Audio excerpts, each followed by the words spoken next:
या बातमीचे प्रायोजक आहेत हॉटेल बडेपीर। यांच्याकडे बिर्याणी फक्त 60 रुपयात, तहारी फक्त 50 रुपयात, चिकन 65 बोनलेस दर शुक्रवारी 1 किलो फक्त 300 रुपयात व शुक्रवारी स्पेशल दालचा खाना आणि खिचडा देखील उपलब्ध आहे, ते पण देखील फक्त 50 रुपयात। तर सोलापूरकरांनो, याचा लाभ भरभरून घ्या असे सांगण्यात आले आहे।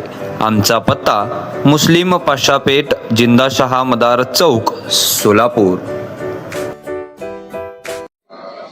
सुभाष देशमुख यांची परवा पत्रकार परिषद, त्या पत्रकार परिषदेमध्ये त्यांनी दिलीप मानेंचं खरंच कौतुक करायला पाहिजे, कारण कृषी उत्पन्न बाजार समिती या मागच्या निवडणुकीत त्यांनी विजयकुमार देशमुख यांना पटवलं होतं। यंदाच्या नवीन निवडणुकीत सचिन दादांना पटवलं।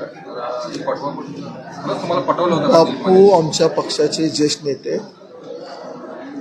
बापूंनी ह्या बाबतीत जे वक्तव्य केलं ते मार्केट कमिटी निवडणूक संपून गेले, ते पक्षीय राजकारण आहे। आणि बापू असतील, मी असतील किंवा अजून कुणाचे कुठले नेते असतील, आपल्या पक्षाची आपल्या परंपरा आहे की नेतृत्व जे सांगतात ते ऐकतो, आणि ते बापू ऐकतील, मी ऐकून, बाकी सगळे ऐकू। एखाद्या विषयावर, एखाद्या गोष्टीवर थोड्या वेळासाठी मतभिन्नताही असू शकते, पण ती तात्पुरती असते।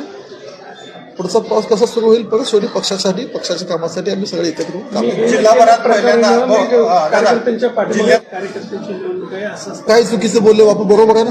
कार्यकर्त्यांच्या पाठीशी आम्हाला सगळ्यांना उभं राहावंच लागले, त्यामुळे बापूंचं म्हणणं बरोबर आहे आणि त्यांच्या म्हणण्याच्या माझं पाठिंबा आहे। बापू असं म्हणतायत की दिलीप मानेंना जे आहे कोणत्याही पद्धतीचं तिकीट वगैरे दिलं जाणार नाही। या सगळ्या दिलीप मानेंच्या पक्षप्रवेशाच्या संदर्भात तुमचा रोल फार मोठा, कारण मी अनेक वेळा मी त्यांच्यासोबत मुंबईला प्रवास केलेला आहे। या बाबतीत यात कितपत सत्य वाटतं? अनेक वेळा प्रवास केला नाही, एकदाच प्रवास केलेला आहे। आणि मी माझे काम, मला माननीय मुख्यमंत्री, माननीय प्रदेशाध्यक्ष जे सांगतील ते फॉलो करायचं मी काम करतो। मी माझं डोकं कुठंच लावत नाही।